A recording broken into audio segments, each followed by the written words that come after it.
Hey guys, Crew Blonde Wave back. I'm Aaron. I'm Calvin. Rick. Eric. And we are here with Legends of Vox Machina, where previously we fought off a zombie horde. We did. With Pike is Mike. back. Got Divinity. Yeah. Well, backish. She's gone Yeah, again. I get you. Yeah. She's still a long way away. But She was- Gandalfed it and then buggered off again. Yeah. Buggered off. But she is a came great- in time to great save us. phrase. Came in, blessed all the weapons. Now all the people are holding back the zombie horde. Yep. Meanwhile, we gotta go into the castle. Yeah, And Briarwoods into are the speeding up. dungeon. We're Their gonna bugger They are plans. advancing their timeline. Yep. And we A got to lot. see a little history of the Briarwoods too, which was neat. That was cool. Yeah.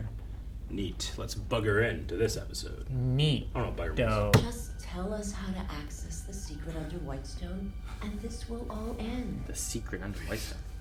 I told you. I don't know what you're talking about. In the roots of the I tree? do love it when they hold Maybe. out. That weird energy? Ow! Jesus Christ! Sadly, that may leave a mark. I'll need his sister. Oh my goodness. So this is when they like escaped and shit. Yeah, right Let's before, I try guess. again. Doctor. Percy, wait! She not dead. Damn! She I not hope dead. she is. Yeah, people can't change. I just love the idea that the dungeon master created this whole thing, and he just immediately shoots her in the face. Damn it! All that work. Oh, someone stopped him. She was gonna do it. Told you. Oh, Told you. his sister did it. Percy, what are you doing? She's unarmed. Percy, she may have Shut up. something we can use. Shut up. Her alive for a reason. She has missing one an arm. hand. Doctor. Percy, hey, lovey pal, but we gotta deal with this smoke thing. I mean, you are legit fucked up. Whoa. That's cool. Percy, look at me, please.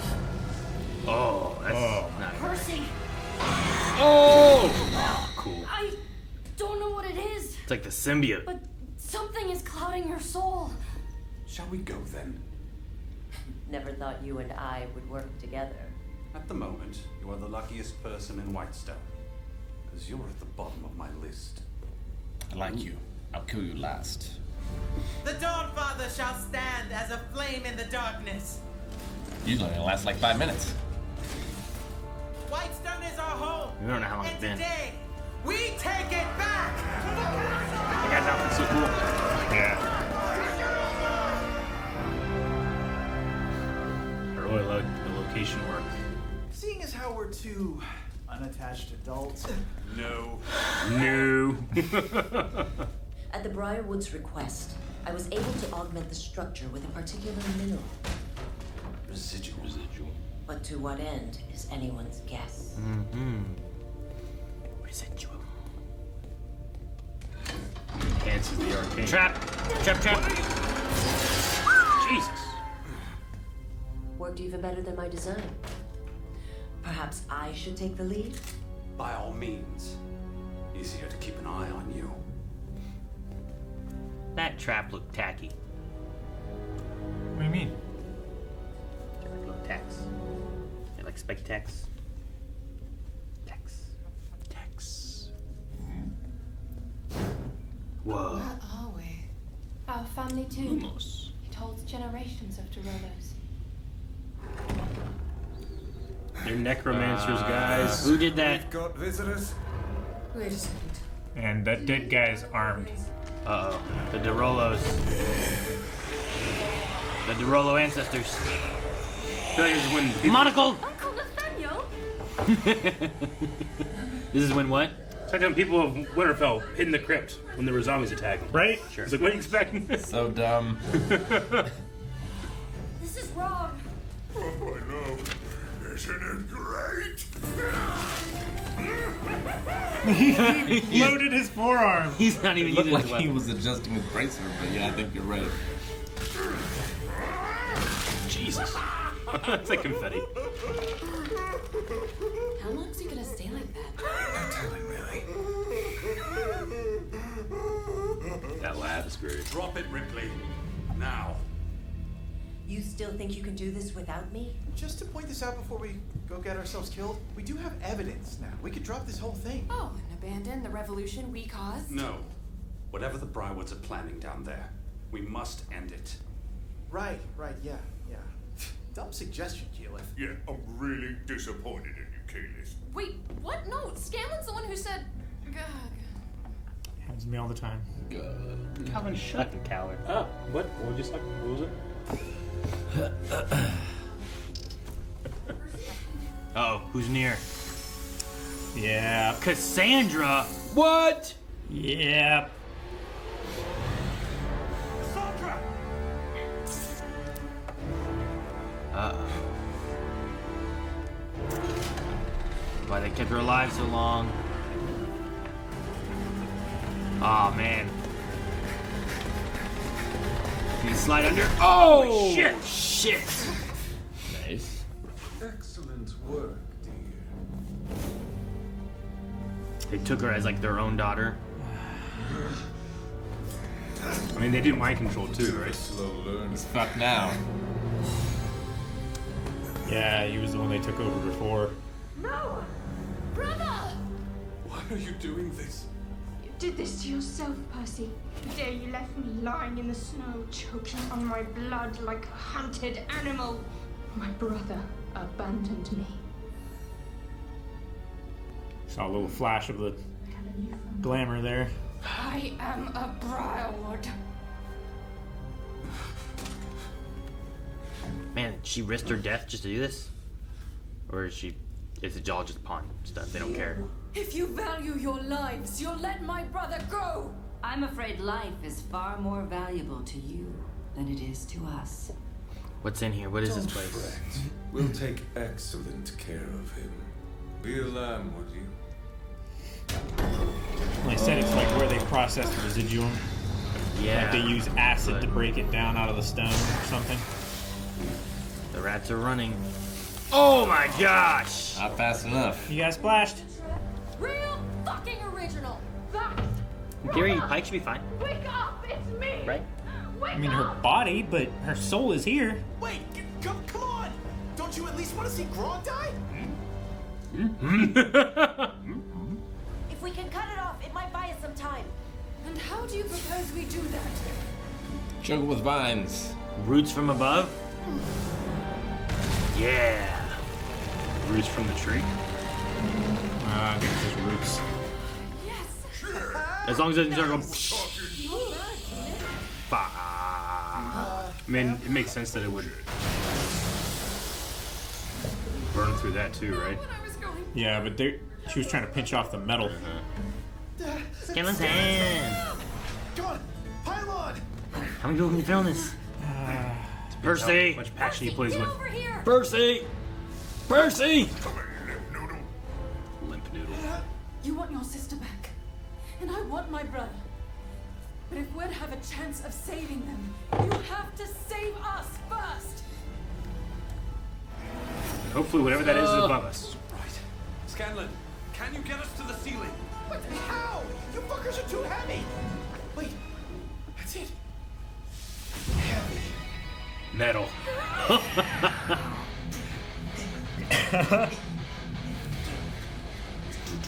The mechanism that controls the walls.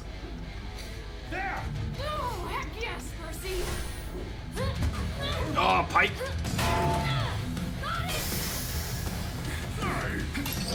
Switches are interconnected. There appears to be a third to pull simultaneously. Yes, exactly. We need to triangulate its location. Triangulate. Yes, Go shred. Yes, it's shred so hard. Outer walls. The drain. The stopper. In the acid? Oh, You man. have to be insane to go in! Go in here! Oh, Grog! Oh my gosh! Oh, fuck, Grog! Close your mouth, man! Your eyes. Wait! I'll heal you! Heal him as he's while going he's going in. down. It's Holy like, shit. my He's gosh. like Hercules. I like how there's the bubbles down there. Yeah. Pull it! I don't know how you do this. Yeah, I don't know how you time it. Ready? Oh my gosh. He's doing 3 hands!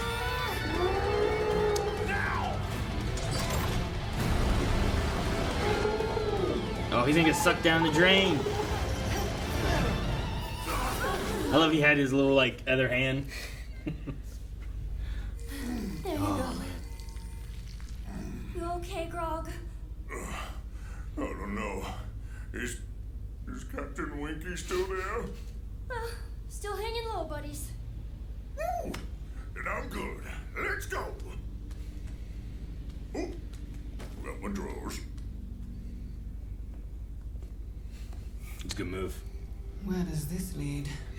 The cigarette. Cigarette. Cassandra. Must be a big chamber. Ah, cool. Isn't neat? What's a ziggurat look like? Shit. It's all underground. Yep. Just like Sonic. The ritual requires a blood sacrifice.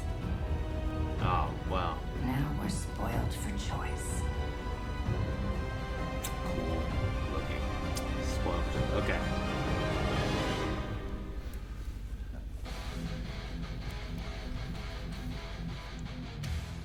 Okay, well, there was like a small flash of the controlled eyes with Cassandra when she spun. Right? Yeah. Yeah. And with the last thing there, too, it seems more like, well, we have, choices to make. So it's not like, oh, this is our daughter and we will raise her as our daughter. Because sometimes you get that, too, where it's like, I don't know. Hook's kind of close, not quite. Like it could have gone away with that. Yeah, maybe more like that, where it's like, or Zorro. Sure. Yeah. Where like they're raising them as their right? own and stuff, and you're. I thought maybe that was the way they were going, but with the Flash and being like we have choice for what our sacrifice will be. Yeah, spoiled. It's like, well, I feel like you don't care about either one. Yeah. If you're in a sacrifice, if you have a choice, I thought that's why they took Vax. Was because that would be the sacrifice or something. It would be a hard pill to swallow. Of like, okay, yes, you did me wrong, so. Because you did me this wrong, I'll side with the people that did so much more wrong. It's interesting why her name appeared on his gun. Mm-hmm. Like, is the oath whoever betrays me? Yeah. Or is like it whoever betrays the DeRollo family? Mm-hmm. And if she didn't do it of her own will, does that count? Sure. I don't know. It'd be interesting to get more information on the shadowy figure thing that we got with Pike looking into. Like, what was there a deal he made, or like what is this entity? Because the gun seemed to know first. Yeah. Yeah.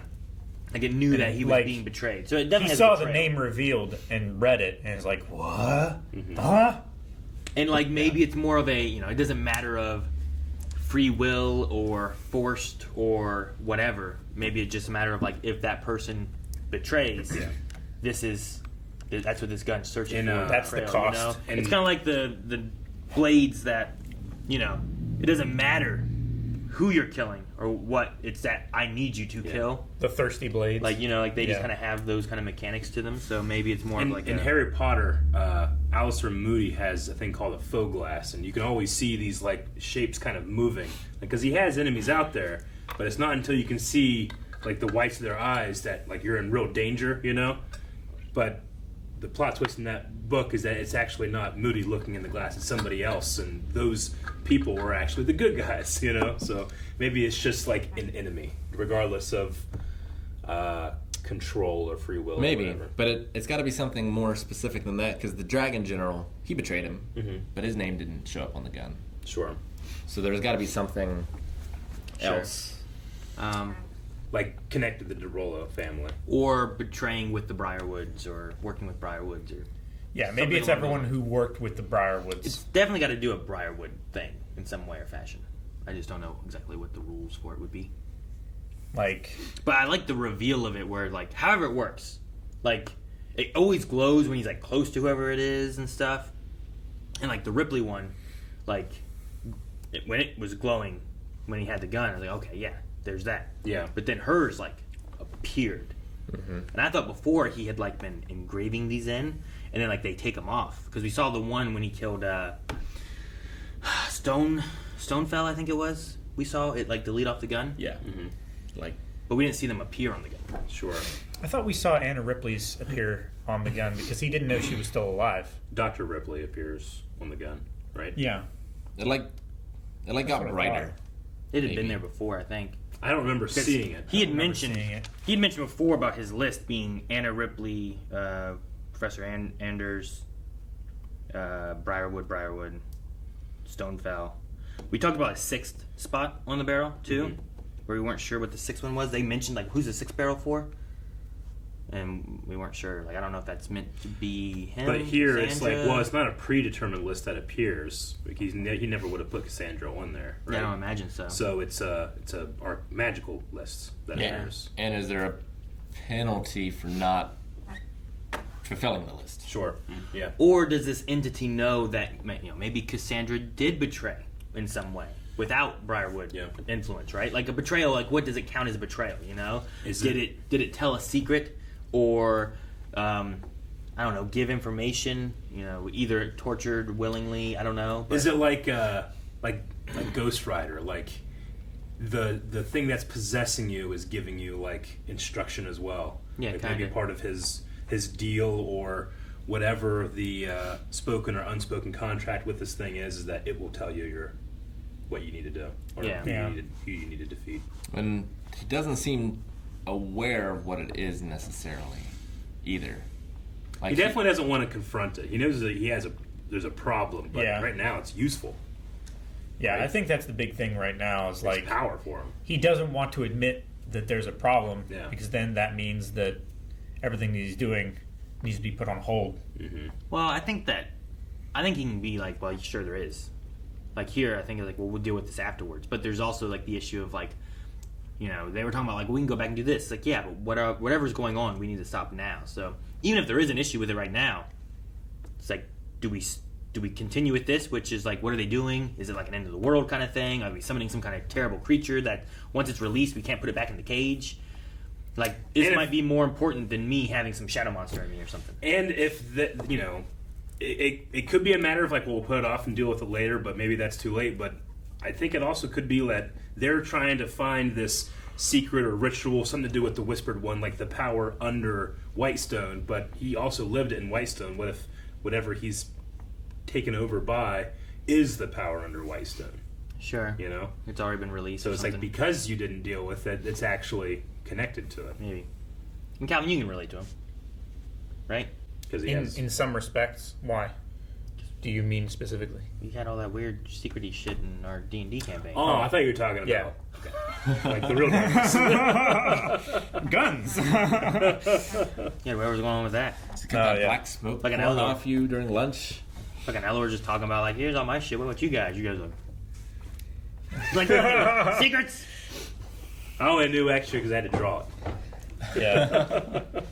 But I did like the gun like showing the thing. I thought it was like a neat little like reveal because like there was that question before where it's like, oh man, maybe she's in on it, maybe she's not in on it. Then they slit her throat. Like, maybe she's not in on it. That seems like a pretty drastic step. But if they really don't care about her, and it's like, well, we use her for Percy, and then when she's nearby, it's like, well, we've controlled her before. It must be easier to control someone once you've controlled them before, maybe. Yeah. That's why Vax and her could both be like, shh. So, but I just thought it was neat to be like, oh man, what are we having here? And it's like, shh. Yeah. What's this? What? Yeah. No, and when I brought up the Game of Thrones thing, like I'm not like saying that was stupid, thus this is also stupid, because they didn't know they're going into a crypt, Like, whereas Game of Thrones, they knew. Yeah. Like, specifically, there are zombies coming. We'll go hide in the place where there are dead bodies. No, I think that Percy and Cassandra know where their family crypt is, but they have to get to this place. Sure. Yeah, and like it's it's the not only way to get there. It's not like a place. They're not going down here for refuges, I guess is what I mean. Yeah. See, with that, like, we're safe from the zombies here. I feel like, oh, well, where should we hide everybody? It's like, well, down here underground, only like one entrance. It's the safest place we can put them. But you would think like, oh, well, we should probably make sure to think about this. Yeah. And either prepare people here, take them all out, do something, Of course, you might also be thinking like, you walk by this doorway every day. You're not thinking that there's bodies in there. You think of it as like a refuge, a safe place from storms and stuff like that. Having to think like, oh, dead bodies are dangerous now.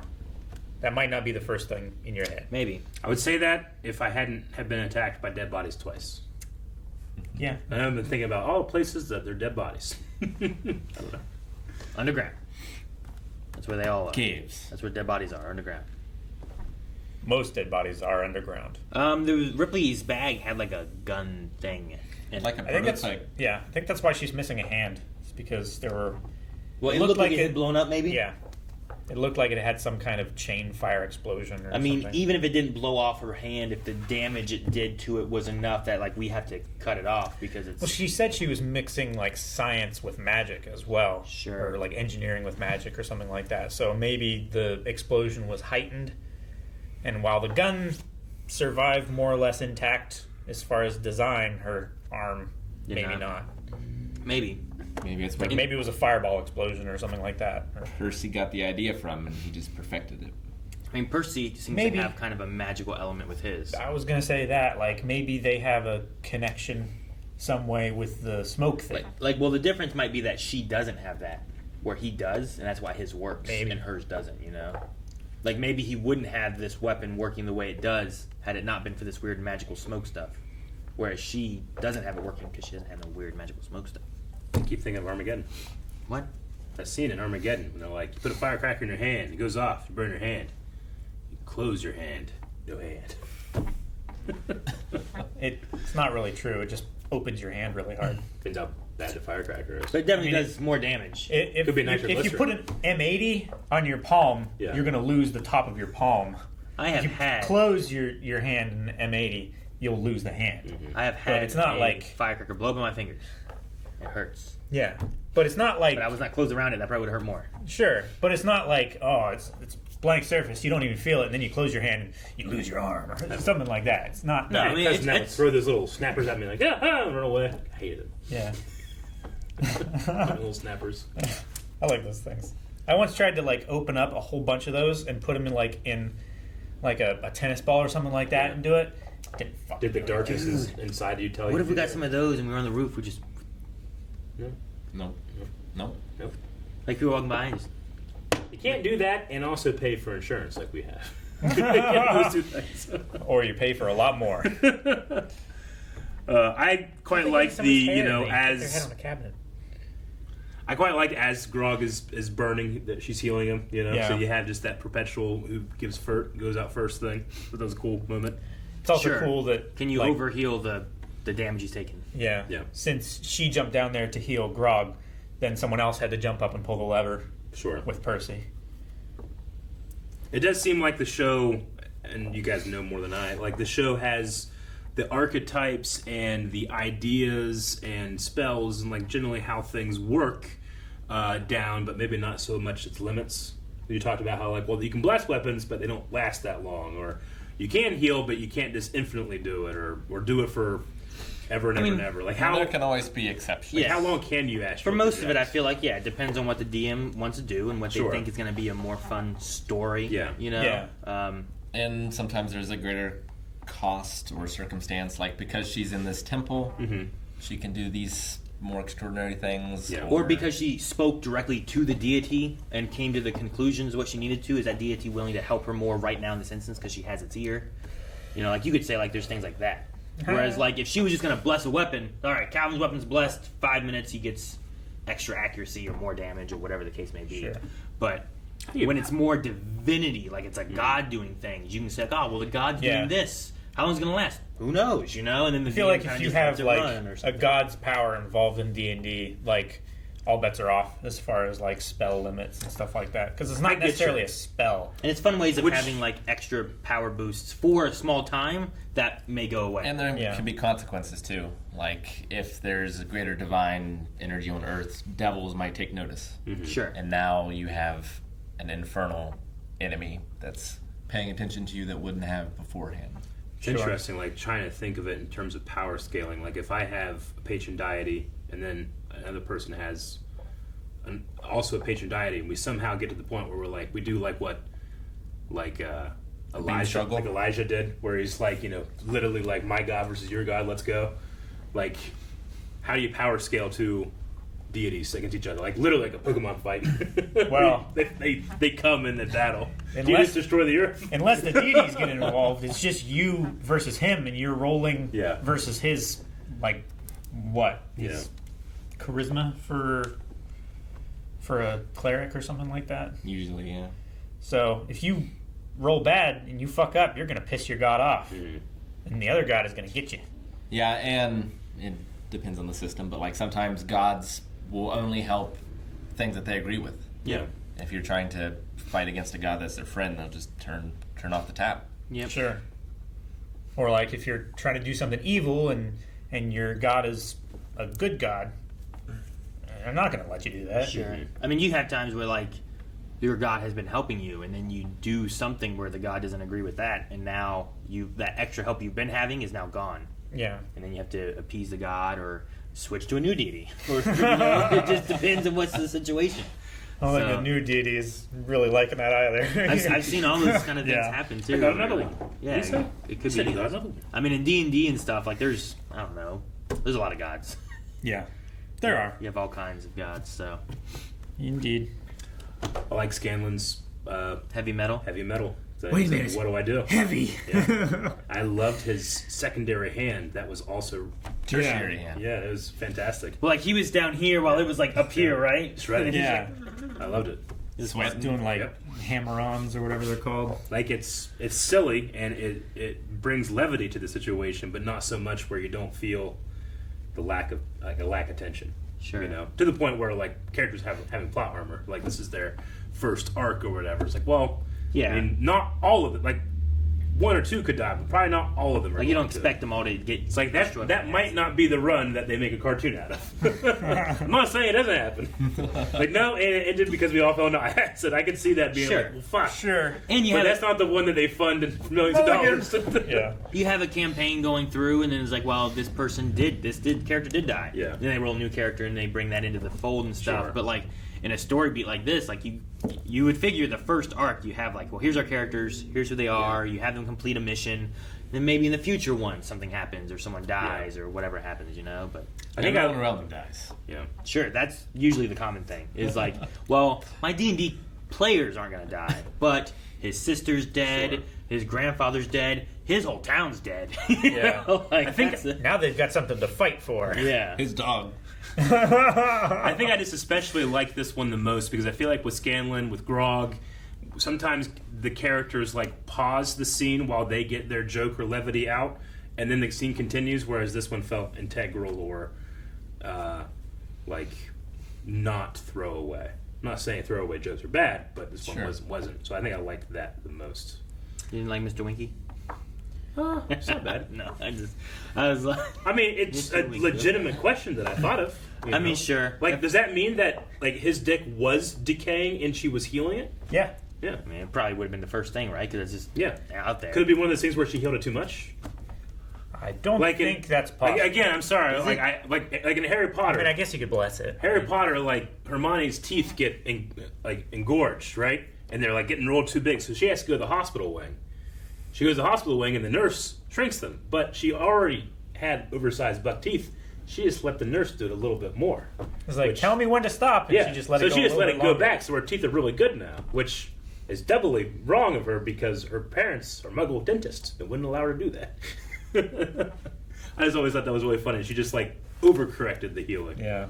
So maybe he overcorrected his Winky. Been blessed. If you think Harry abused Skelligrow, then like and subscribe. Yeah, no, that works. It definitely works. You have to subscribe just for that. If you don't get it, you have to subscribe because eventually we will explain it. If you do get it, you're probably already subscribed because that kind of thing entertains you. I don't know why, but it does. It entertained you.